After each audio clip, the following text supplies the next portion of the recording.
everything I know you can do today. I can't wait to see what you can be tomorrow.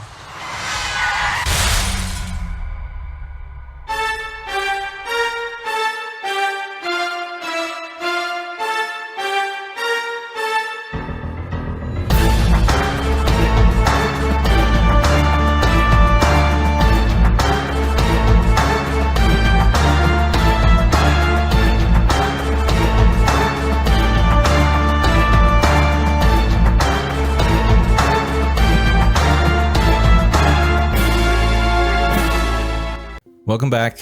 Let's talk nerd shit. Zack Snyder's Justice League, Part 3. Beloved mother, beloved son. Well, that was a long pause. What are your thoughts? One of the best parts of the movie. Without a doubt. And again, My favorite parts were the characterization of Cyborg and introduction of Flash. yeah. And the Aquaman fight. Yeah, this episode has, Part 3, this chapter has a lot of highlights. Flash intro, that amazing scene with... One word. That amazing scene with Iris. Then you have that sweet Character development for Cyborg. Victor Stone montage, which shows you How he became Cyborg and who he was. not just that.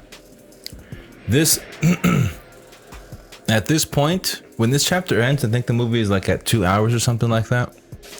And at this is the one where you're watching it and it's hitting you in different spots, and you realize how different this is going to be from the Joss Whedon one. And every time I look at this stuff and I sit there and I think about, okay, what am I going to say for this reviews? I kind of get a little bit upset that we experienced the Joss Whedon cut first, and then we got to experience this because we were robbed, man. Like, this had to be experienced The only thing I in the remember from theaters. the Joss Whedon version of Flash was Davowski. I don't care that I don't say that right. And what is brunch? That's the only thing I remember from the Flash. And like, I think that's only the Flash's character, just jokes. Yeah, he's way more likable in this one. Sure, there are some cringy moments, but I think he did that on purpose to make it look like he's socially awkward. I think that's what they were going for. I don't really think it's cringy. I think it's very, how can I put it? Paper monster. No, I think Hungry? I think some of these things reflect very real world representation. That's why I like the Snyderverse so much, because I see things in these movies that reflect reality that I experience or reality that I observe. That's why I like it so much. That's why, for me, I prefer it over Marvel for that specific reason. Do you just say prefer Marvel? No, prefer the DC stuff over Marvel for that reason. But I keep thinking of that, and man, that scene, he shows you the montage. He had this incredible high point, but then his father isn't there, and his mom is there, and he's driving home, and he's...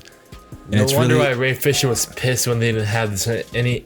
They didn't have any of this in the entire cut, except for one tiny little clip, and only one picture of the who plays Cyborg's mom.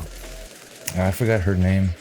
You only had one picture of her, and I really like the actor that does Victor Stone's dad, because you can actually feel the emotions, right? You can feel it.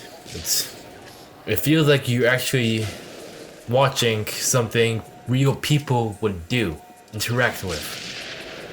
While in the Whedon cut, it's just like, I can't speak. I only speak technology. That's the stuff that I'm talking about. They're showing you at these high points, they're showing you in these low points.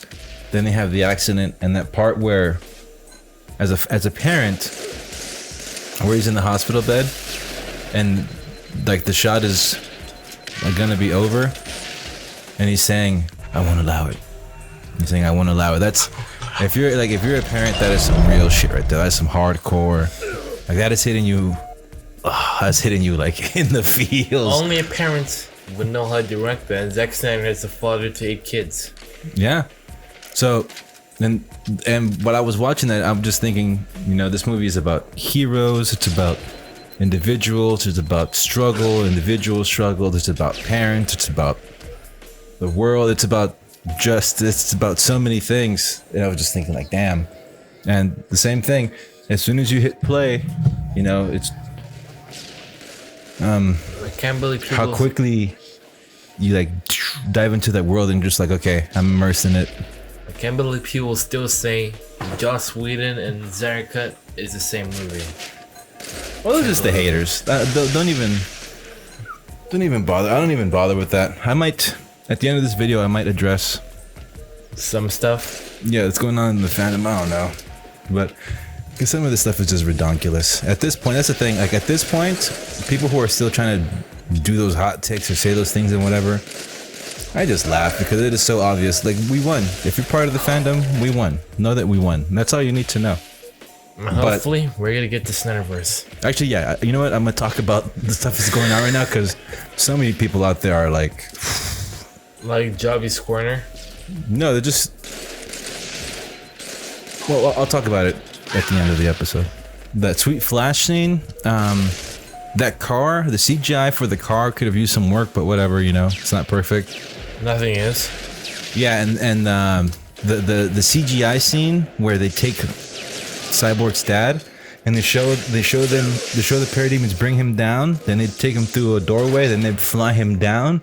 That I always like that little shot, how it looks, because James Wan did a similar one in Aquaman. It looks like a very long one take shot, but you don't see a lot of those shots, not even in the Marvel movies. A Marvel movie would have maybe like half of that shot, and then it would cut. But the way that it's, you know, from the top, they bring him down, they glide through the door, then it pans out, and then they glide down again into where Steppenwolf is. Let's talk about the editing of the movie, because it's very solid editing. This might be kind of spoilery, even though we're doing a spoiler review by parts. And just the amount of stuff all the stuff that he packs in there. Then at the very end of the episode, it's the Steppenwolf fight where he takes the mother box from Atlantis. Man, that fight was awesome. It was really amazing. That's, I mean, like, and I was watching it, and when Mira does the air bubble and he falls down and he breaks the bridge or he cracks the bridge, that looks accurate. And I was thinking back to the Justice League one, how it just doesn't look right when he hits that. Bad CGI. He just doesn't look correct. He's just too small. My favorite part of that fight is when Mira just takes all the water away from his eyes and nose, and like blood comes out. That's my favorite part. Yeah, she's bending his fluids. Them fluids. Yeah, it's amazing.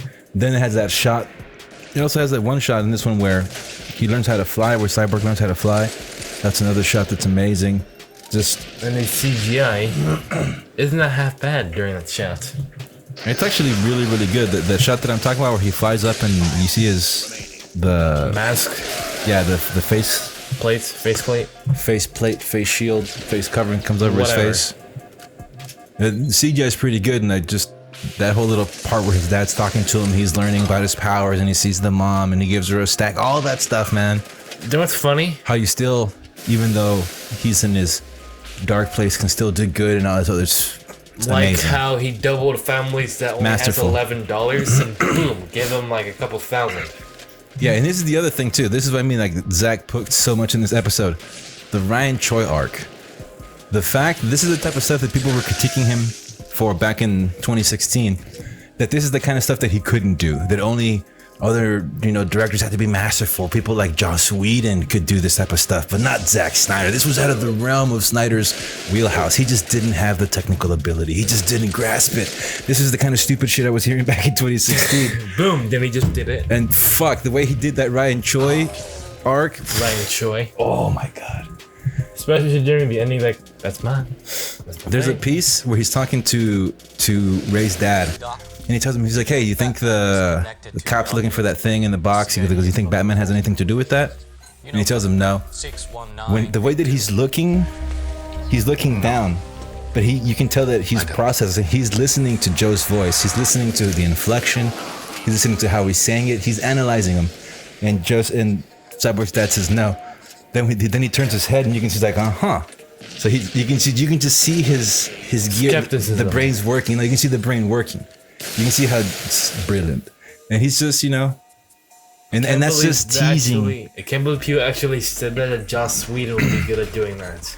That was just teasing the stuff that Ryan Joy could do, and that was just every time I see it, I'm just like, oh man, it's so good. It's done so well. It just blows me away. The introduction where Batman's sitting in the chair and he's like, Barry Allen. The entire sequence was good. Yeah, there's a part actually I hadn't noticed it when it's like a faraway shot and the Speed Force first kicks in.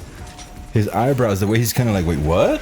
Like, you can see it. You can see Barry putting it together at that point. It's really good. It's the type of stuff I didn't notice it the first time. Also, when he's driving off and he says, that whole "I'm rich." When he's driving off, that car looks so good. The car looks so nice. There was a Rick and Morty Easter egg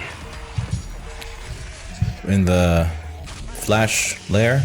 Yeah, there's 2 clips of Rick and Morty that plays the episode during a sequence where he's dating up the Devil of Summer doing steroids.